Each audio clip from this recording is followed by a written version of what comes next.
que ha concitado toda la atención, porque recordemos que la crisis, si se quiere, política que se ha vivido en los últimos meses, se inicia precisamente o tiene un origen judicial y hay todavía situaciones que resolver. Aldo Vázquez, presidente de la Junta Nacional de Justicia, gracias por estar con nosotros esta noche. Bueno, a ver si en algún momento podemos pasar con la producción el cronograma de investigaciones que ya se han anunciado. Pero, a ver, explíquenos por favor la diferencia, porque hay unas investigaciones que van a ser, se supone, más rápidas, ¿no? Hay otras que son investigaciones preliminares, hay otras que van más allá, que involucran a más de 100 magistrados. ¿Cómo es el orden acá de los factores? Sí, efectivamente. En primer lugar, un gusto estar con ustedes. Gracias. Nosotros hemos informado ayer de la apertura de diferentes tipos de procesos. Por una parte, estamos iniciando investigaciones preliminares en relación a algunos magistrados supremos y esas investigaciones preliminares suponen el acopio de determinada información que podría eventualmente conducir a la apertura de procesos disciplinarios. En otros casos se han abierto ya directamente lo que se denomina proceso disciplinario inmediato.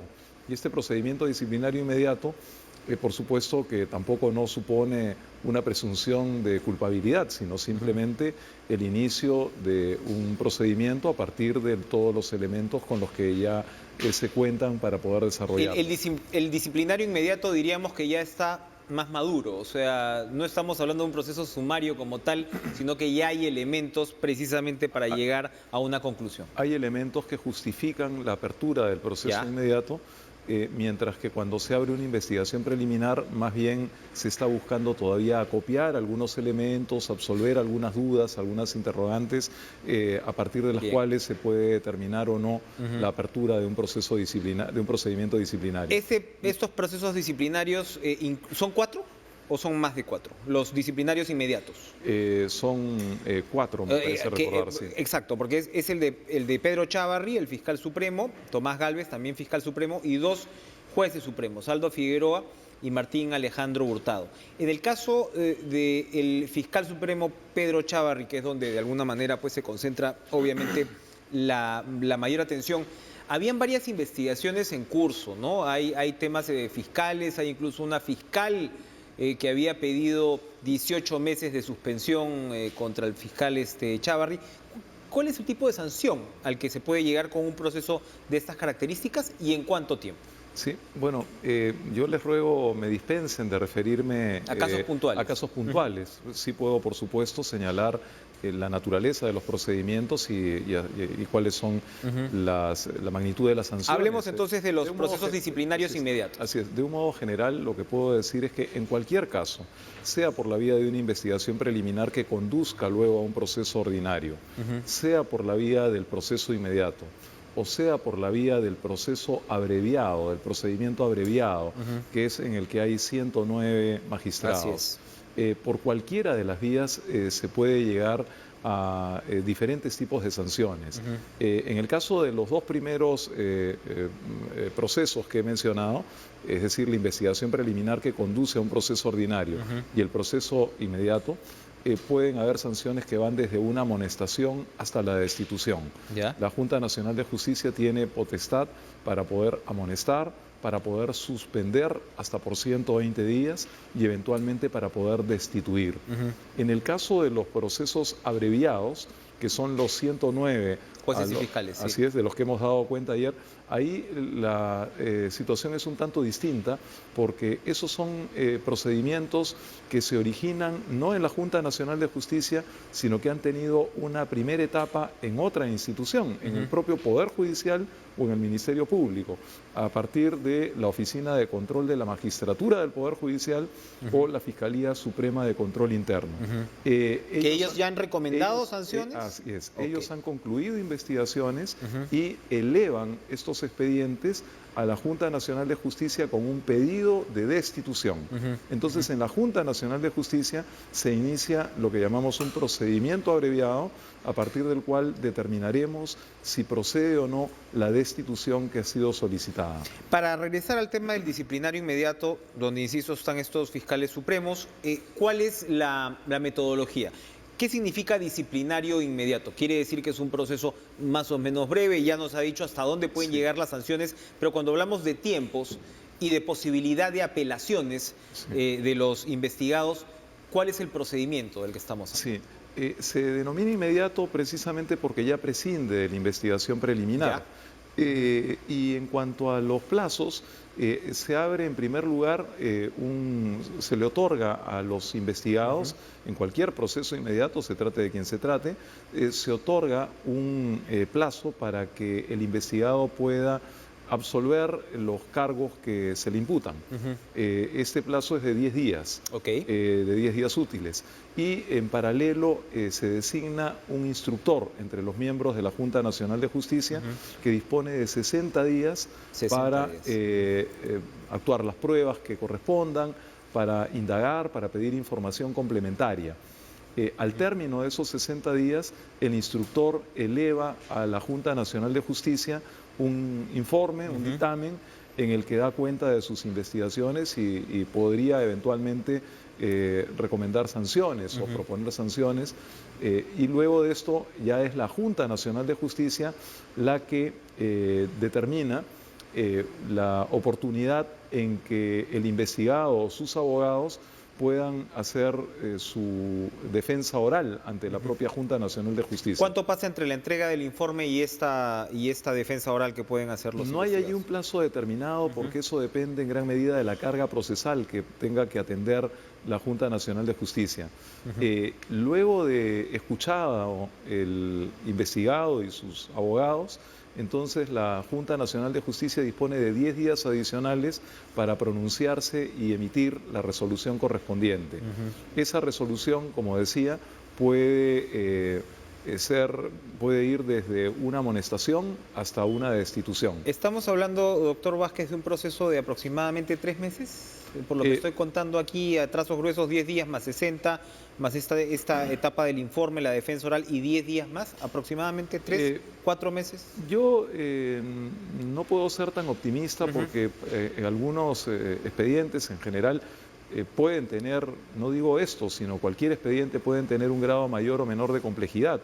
Entonces, en algunos casos podría pedirse alguna ampliación, pero no necesariamente esto va a ocurrir en todos. Pero yo estimo que entre 4 y 6 meses puede ser un lapso razonable. En cualquier caso, por supuesto, se actuará observando sobre todo el debido proceso, porque lo que nos importa sobre todo es que la Junta Nacional de Justicia en estos procedimientos, como en todos los que le correspondan, tiene que actuar respetando rigurosamente el Estado de Derecho, las condiciones propias del debido proceso y por supuesto, el derecho de defensa de los investigados.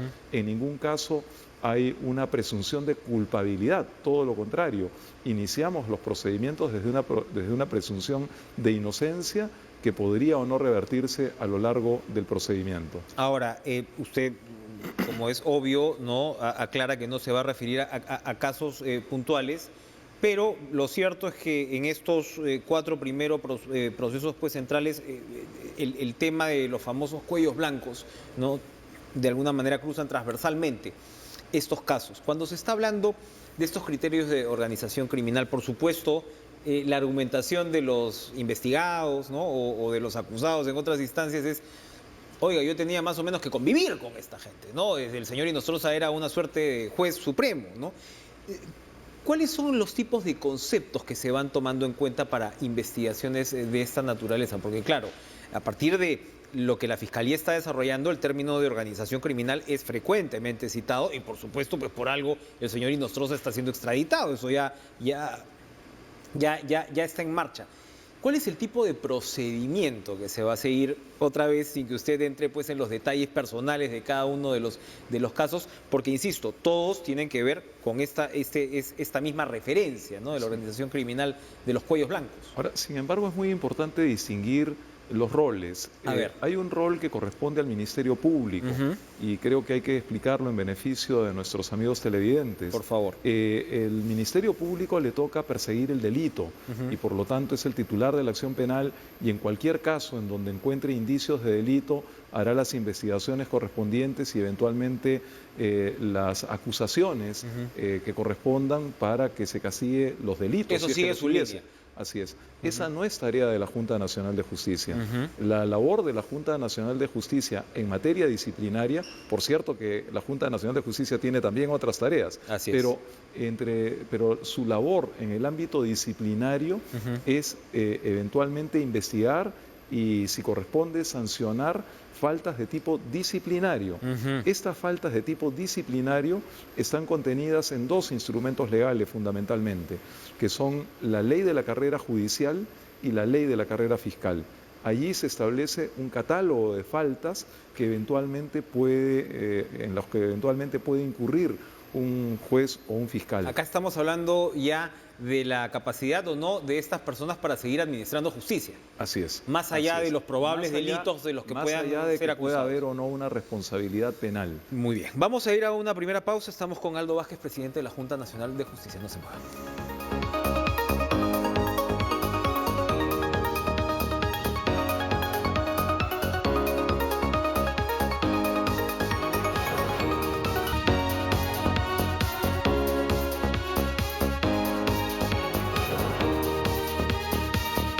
Doctor Aldo Vázquez, presidente de la Junta Nacional de Justicia. A ver si regresamos al cuadrito que ya teníamos.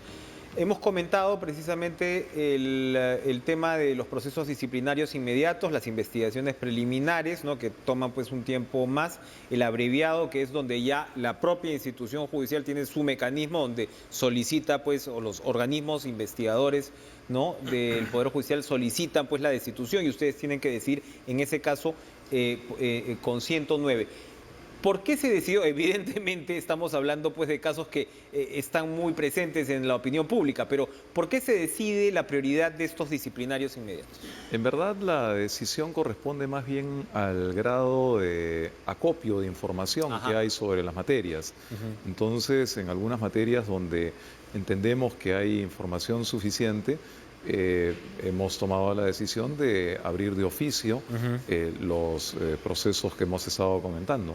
Ahora, estábamos calculando, usted con razón no quiere dar fechas exactas sobre en qué momento se va a hallar, pero bueno, uno echa a pluma y de estos 4 meses podrían ser 5 o 6 meses seguramente que tendríamos definiciones sobre los casos de los fiscales supremos y de estos primeros jueces supremos. Las investigaciones preliminares, recordemos pues, Ángel Romero es un juez supremo, César San Martín, ¿no?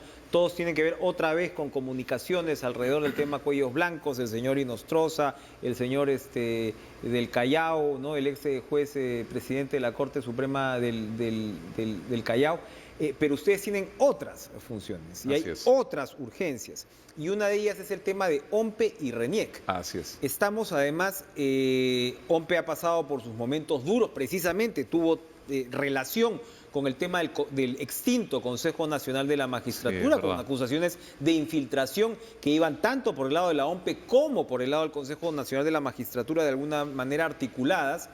Y estamos en una suerte, así como usted me decía que están en sesión permanente fuera de cámaras, estamos en una suerte también de temporada electoral permanente. Es importante que estas instituciones tengan pues la estabilidad del caso.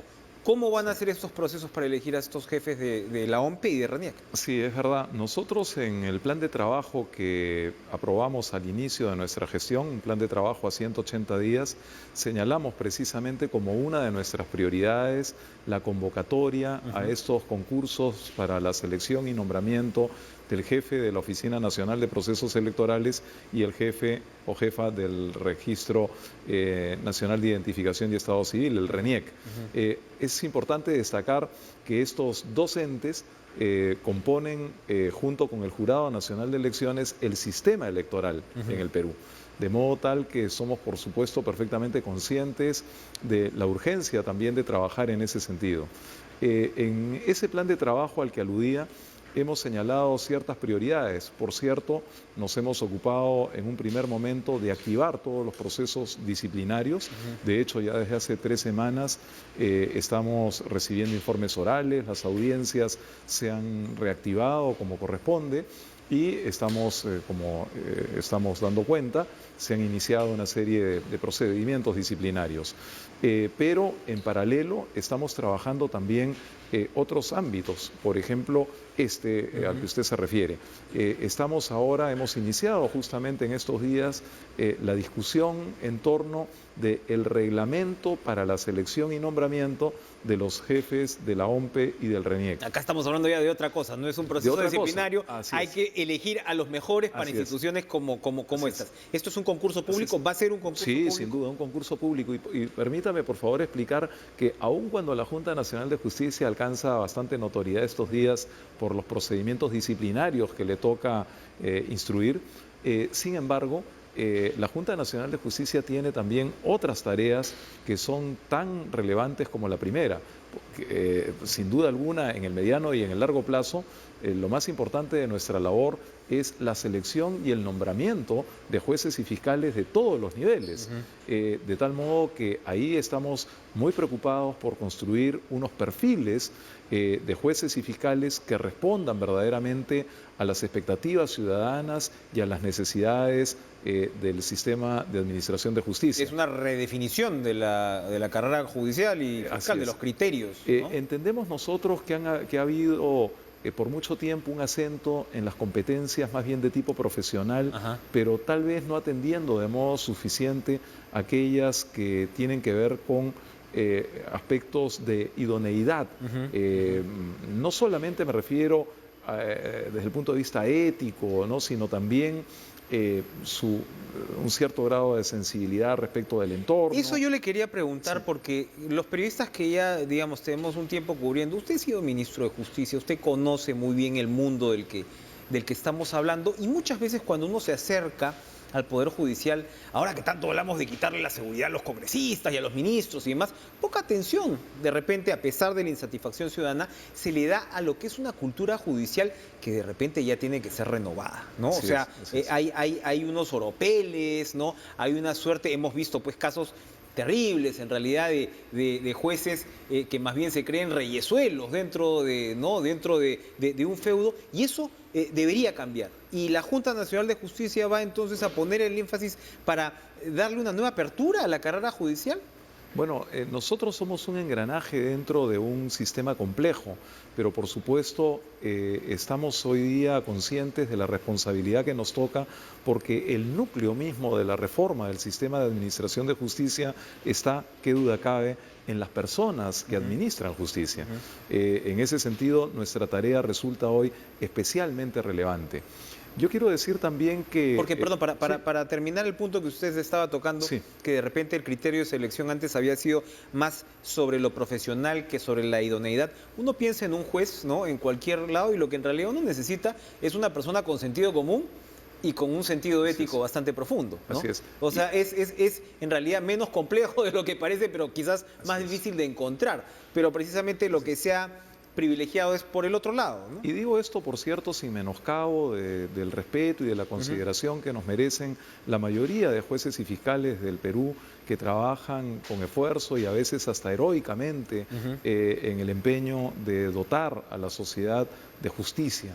Pero, sin embargo, estamos convencidos también que el Perú del siglo XXI, el Perú del Bicentenario, requiere una justicia mucho más célere, una justicia mucho más transparente, una justicia mucho más previsible.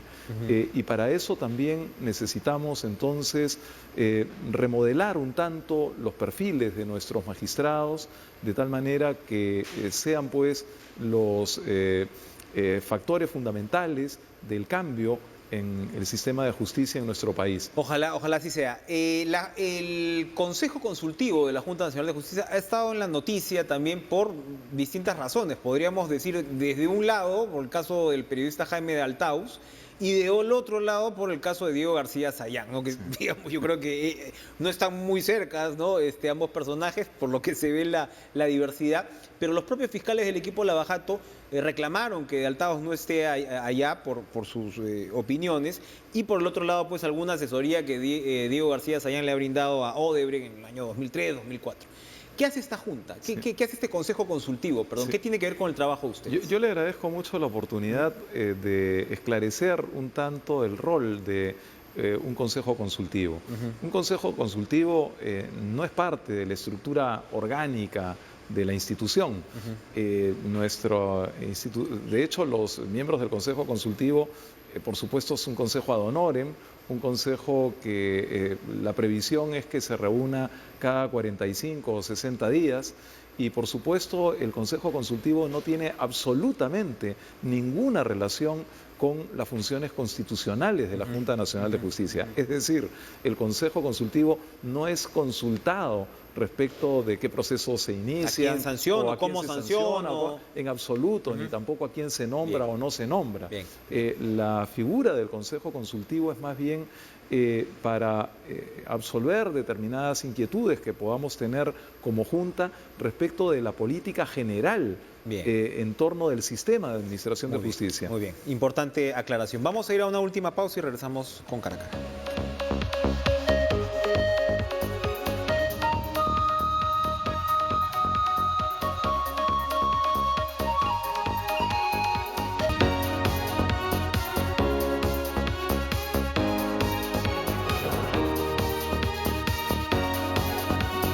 Se nos terminó el tiempo, doctor Aldo Vázquez, presidente de la Junta de Justicia, pero rápidamente, conversamos fuera de cámaras. El Consejo Consultivo del que hemos hablado, ustedes se reúnen ocasionalmente con ellos, es consultivo por algo, ¿no?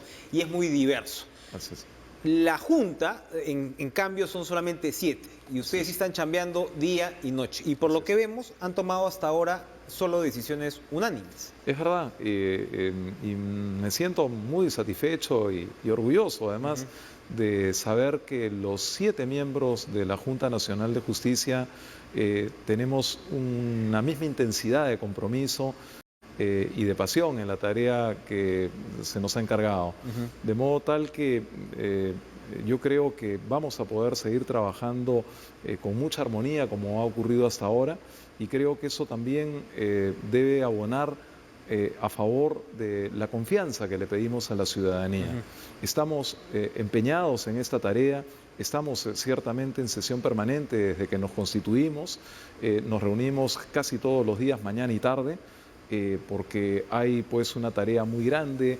Hay por una parte una labor interna que supone aprobar reglamentos que nos permitan desplegar luego nuestras tareas, pero por otra parte tenemos que poner en marcha y tomar la velocidad de crucero que requiere la institución para cumplir con todo este panorama de funciones constitucionales que es muy amplio, que apunta fundamentalmente al sistema de justicia, pero que también eventualmente tiene intervención en el sistema electoral cuando designa jefe de OMPE y jefe de RENIEC. Figura o tarea amplísima y toda la suerte, como corresponde pues a una institución que comienza y que, como usted dice, es fundamental para recuperar la confianza ciudadana, más allá de su sistema de justicia, también en su democracia.